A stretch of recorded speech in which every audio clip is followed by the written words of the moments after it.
Please break down Higher in the Choir in Las Vegas. So that was bad little vibe, and Don't Forget Me off of off that Tantra album that Mhm. me and Blue did.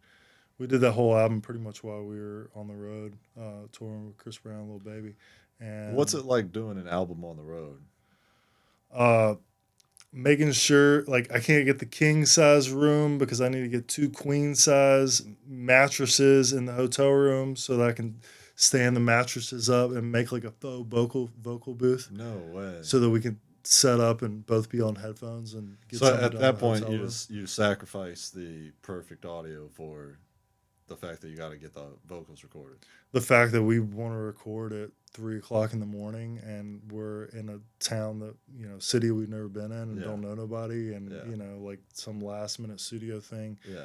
isn't going to happen. But Right. It's either this or McDonald's. Yeah. right, or not, Right. nothing. Recording in a Walmart. Right. Yeah, try that. That sounds good. But you know, producing and getting to that level is knowing that the art can come at any point in time, and if you're not serving the artist, but if you're serving the art, then you have to be ready when that art is ready to be created. Mm-hmm. And sometimes the artist who is the vessel for that art that they're going to create, sometimes they get calling at 3 o'clock in the morning, and hey, let's record this right now.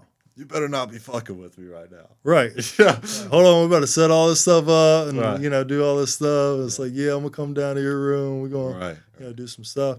And I traveled with all of my gear. Like I had my, $10,000 microphone that like just is with me all the time, and my bag of gear and my Apollo and all the stuff I would need to make that happen. My Right. TSA's biggest chain. enemy. Yeah, the Apollo. Dude, I got stopped so many times to Right. get my Apollo checked out. Right. It was crazy. Right. We're going to the moon. Yeah. You're going to Phoenix. Yeah. Right. This doesn't do anything but record audio. So we're good. Yeah. So Las Vegas. So we're on the road and we're recording anywhere we could get in at. Mm-hmm. Home studios and in the hotel room, major studios. Whenever that idea hit, I'm doing a lot of editing on headphones and a lot of like pre-mixing on headphones. I want to say we were in Houston, and Blue hits me up, and it's 1 or 2 o'clock in the morning. Keylan, what are you doing? Bro, I'm about to go to sleep, like, what are y'all doing? Lame ass. I'm trying to record. It's like, man, I'm trying to get in here and do some work. Right. Yes, let's do it. Let's do it. I don't really want to right now, but let's do it because you got to serve the art when it comes down the plate. So it's like a hospital call. The doctor's got to put on his vest. I'm on the road, so like I'm always on call. Right. Like, on call. I mean, right. What else do I have to do? Right. Like, you want to create, let's create. Yeah. I'm sure I can muster this up and try to make something. Right. So he hits me up and, hey, I've got this idea. I want to work through this. And set everything up. He comes down about 30, 45 minutes later, and we sit down and we start working.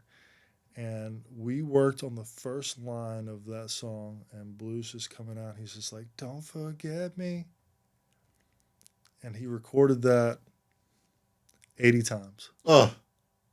That one little line. Right.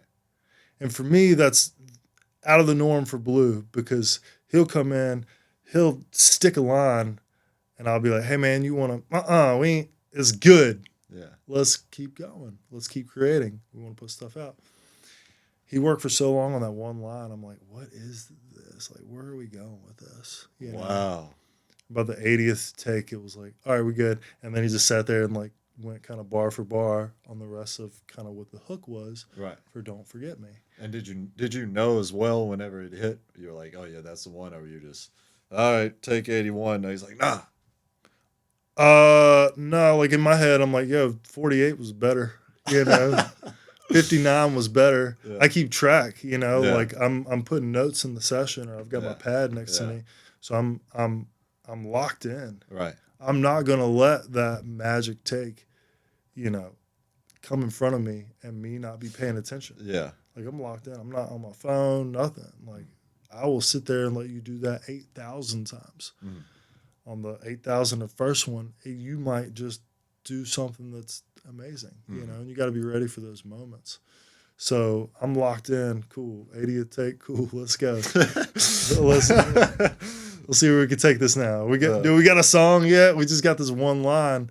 You know, what's coming in behind this?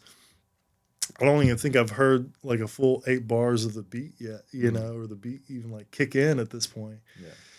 So we run down what was the hook for that record. So a couple days goes by. I think we did a show in Houston, and I don't know if it was like Dallas right after that, but it was like around there, Kansas City somewhere. That one hook that we did just kept kind of like popping back into my head. And now, granted, we're working on like 10 other records that are going on the album. Right. So I'm kind of bouncing all around. He's like, hey, drop this, and on this one, add this, you know, tweak those, send them back to me. So I'm not really like dialed in on this one record, Don't Forget Me, but it just kind of keeps popping up in my head. So that experience of being on the road, you're working shows, but you're also in the meantime working on We started making an album. making an album at the same time. I just finished mixing MGM Let the World Know, I think was the title of that album for Empire. And I came to Blue. We weren't working on any music. We were just focused on the tour. And he said, man, I want to do some rap. I haven't done rap in a while. I've been doing a lot of hip hop, R&B stuff. Cool. I just got done doing Right. Let's straight up rap album. Yeah. I got some sauce, you know.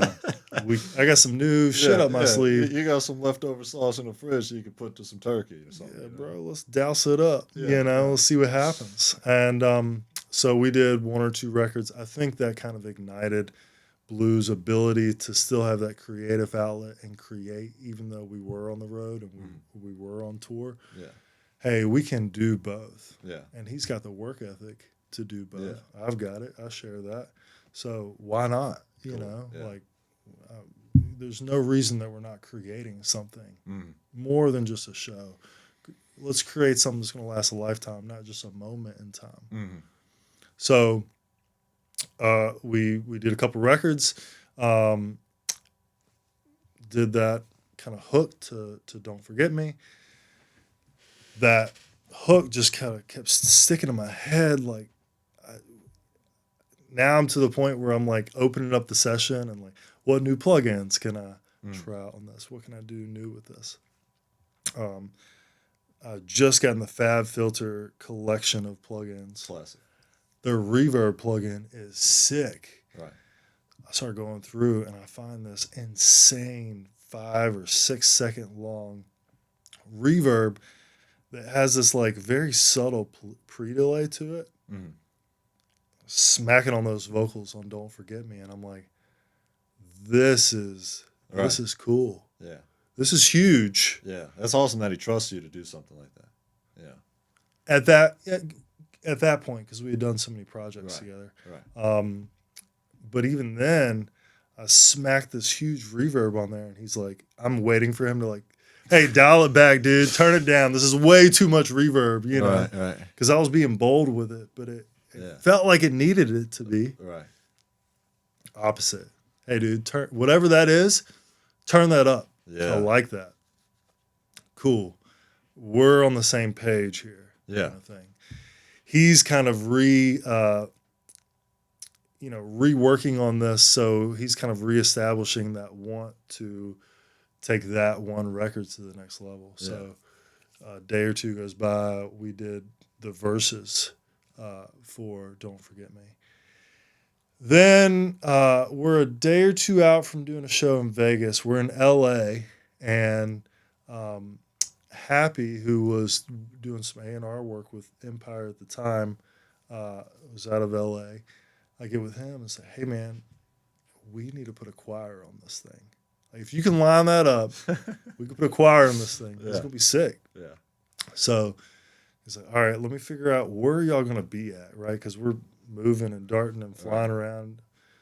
Hey, we're in Vegas like 2 days from now. Yeah. I was like, all right, cool. We're going to get this set up. I'll set the session up. If you can go man it, you know. Yeah.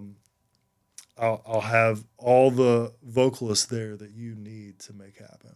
So we get up that morning in Vegas. I'm usually going to the venue at like 10 or 11 o'clock in the morning, scoping things out, getting with the other production managers, looking for things, you know, security things, production things, getting my head wrapped around everything so I can communicate that back to the team so everybody kind of knows what's going on when they get there.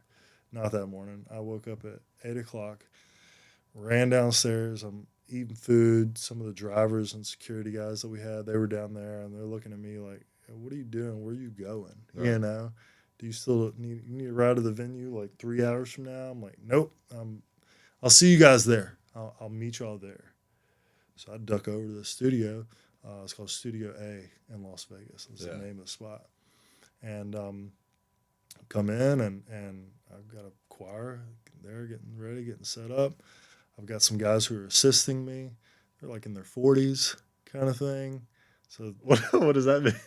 It was just one of those things where like I'm like, hey, let me introduce myself and like kind of like get in and talk to people and feel it out kind of thing. Okay, gotcha. So I come into this like room where I feel like everybody's just like looking at me awkward, you know. Yeah. Not that their age had anything to do with it at all, but it was How'd you break the ice?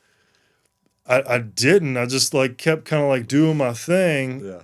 And at one point, one of the guys comes over to me and he's like, "Hey man, so we pretty much got everything set up in the live room. When's Keylan getting here?" What? What you mean, dude? You know, what do you mean? Right. He's like, "When's Keylan getting here?" I was like, "Dude, it's me. I'm him." They're like, "Oh, wait. Do you know what you're doing?" Kind of thing. Yeah. Because I'm in front of us. We had a SSL 9000J in that room. It's like a 72-channel SSL console. And they're like, "You know what you're doing?" And I'm just like, "Yeah, man. Yep, sure do." You know? Hey, while you're here, I need you to patch in these preamps because that's what I want on these mics. Yeah. These are the EQs that I want. And I also need you to go tape down all of their places where their feet are at on the floor in the live room so that everybody has a consistent position if we do multiple takes. Yeah. Oh, shit, they're not even thinking of. You know, I was like, "Oh, that's fucking smart." You know, yeah, let me get on that. You know, whatever. So we do the session. We get the choir vocals towards the end of the session. You should buy a shirt that says, "Where's Keylan?" Where's Keylan? Yeah, and on the back it says, "Yes, I play basketball." There you go. So, meanwhile, everybody's setting up for the show. They're at the venue. They're wondering where I'm at because I'm usually like hitting them with like Wi-Fi password, what's catering bringing for dinner, and where to load in at kind of thing. Right. How many credentials does everybody need for their girlfriend, you know, for that night? That kind of thing. Yeah. And I'm not there, so everybody's like, "Yo, where's Keylan at? Where's Keylan at?" Like freaking out, you know, because everybody gets exposed on unpreparedness. I'm the glue, you know. Like, all right, so where's Draymond?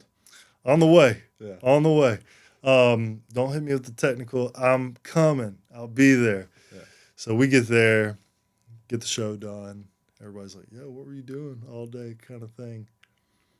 I didn't want to tell nobody what I was up to because it's a funny game to play. Yeah. I didn't know if that was going to work out. You know, is that idea of adding this to this record and you going to pan out? You took $5,000 out the budget to do it. $5,000. You know, we got to book out the studio. Right. We got to hire, you know, session musicians to come in, vocalists to come in. So I hope the label's cool with this. That's a crazy move. Fingers crossed, you know. And it was just because of instinct. You heard that bar, how that. It needed to be there. Got it. And I served the record. That's what the record called for. Wow. That's bold, man. I gotta go for it, you know. Yeah. And like sometimes a lot of times you gotta roll the dice, you know, especially when it comes to like creating stuff. And you know, you might fail a gazillion times, but dude, you should have learned a gazillion lessons. Mm-hmm. So I was either gonna that's good, man, spend a lot of money and, you know, that wasn't going to pan out, and I learned my lesson. Hey, never do that again. Maybe get it in the clear, or everybody's going to love it, and it's going to be what the record needs. Mm-hmm. So let's do it. Let's try it out. Yeah. So we did it, and we got done with the show that night in Vegas. We get on the jet. Everybody's 20 questioning me. Where was I at? What was I doing? Like, did I even stay at the hotel the night before? Right. Kind of thing. Like, what's going on? Like, y'all don't worry about that. Right. How much crack did you buy off the street? Yeah. Like, were you at the bar all night? Right. Where did you go? Where did you end up at? Who knows? And now Blues hit me up and he's like, hey man, like send me, you said you got another little mix on Don't Forget Me. You tweak some stuff. Like, shoot that over to me. And I'm like, hold on. Right. I got something else up my sleeve. Hold on. Right. The very next day, I catch wind. We're going to fly back to Atlanta. We had like 2 or 3 days off. We're going to fly back to Atlanta. Right. He had tweaked one of the bars on the verse talking about the rain in Georgia. Okay. So he gets with me and he's like, hey, see if you can find a sample. Throw it in there. And then after you throw it in there, like, send me this mix, dude. I'm ready to hear this thing. Like, you've had me on the hook on this one record for 2 or 3 days, and I haven't heard it yet. I know, dude. Just give me a little while, just give me a minute. But I then had something else up my sleeve. I checked the weather. It's raining by the time we're supposed to get there. So we touched down, pouring down rain. He's busting my chops, right? Like, dude, I'm about to, like, kick your ass if you don't send me this mix. Like, real talk. Like, where is this song at? Like, don't be pulling, Yeah. Please tell me you have the files at this point. Right. That's what he's thinking at this point. That you just lost it. I just lost the files. I'm trying to, like, buy some time, or something, kind of thing. We touch down in Georgia, his family's there. So immediately he's kind of getting pulled away by the kids, and they're wanting to go do some stuff. I'm like, thank God. I could slide in here to the studio that we had set up at the bottom of his house. Right. And I can kind of put my ears behind some speakers to actually get like a good mix on the choir stuff. Right. Instead of the mattresses, this is probably better. Yeah. Right. And the headphones, in a jet that's loud, I can finally like really hone in. I can get on a quiet room. Like God wanted it to be, man. As soon as I got the rig up and going, it starts raining again. And I hadn't found that sample yet with rain on it. So I'm this is perfect. So I grab a crappy little Neumann TLM 102 and run outside, and I set it on the back porch. Like a madman. Recorded the rain. Yeah. Like, this is the legit rain in Georgia. We are now capturing the sound of the rain in Georgia. That's magic, man. I layered that 5 or 6 times, threw it on the record. Literally, as I'm like fading off the clips, he's like walking down the studio and he's like, bro, if you don't let me hear this shit right now, I'm like, perfect timing. Yeah. Check this out. Dog. And bro just hit play. And I just sat there and his like jaw hit the floor, didn't say a single word. And we listened to the entire record together. And it was just like, when to this? That's a movie, man. I was like, dude, we popped off, whenever we were in Vegas and went and made that happen. And, there it is. Yeah. It's like, good call. That's what I needed. I was like, all right, cool. Hey, I'm going to send y'all the invoice for this because I need to get reimbursed, and we're going to figure this out. Right. Hey, Blue signed off on it. Yeah, he signed off on it. So that means the label's going to be cool paying for it. Everybody's there. It made it, Now, if he would have been like, nah, I don't like that, like, take it off, I would have deleted it and immediately, hated myself for doing that at all. Gosh. But no, it worked. So, but yeah, that one and Bad Little Vibe on that album, man, like on the production sense of things, we did some different things to bring those things to life, which meant to be. Yeah, they were.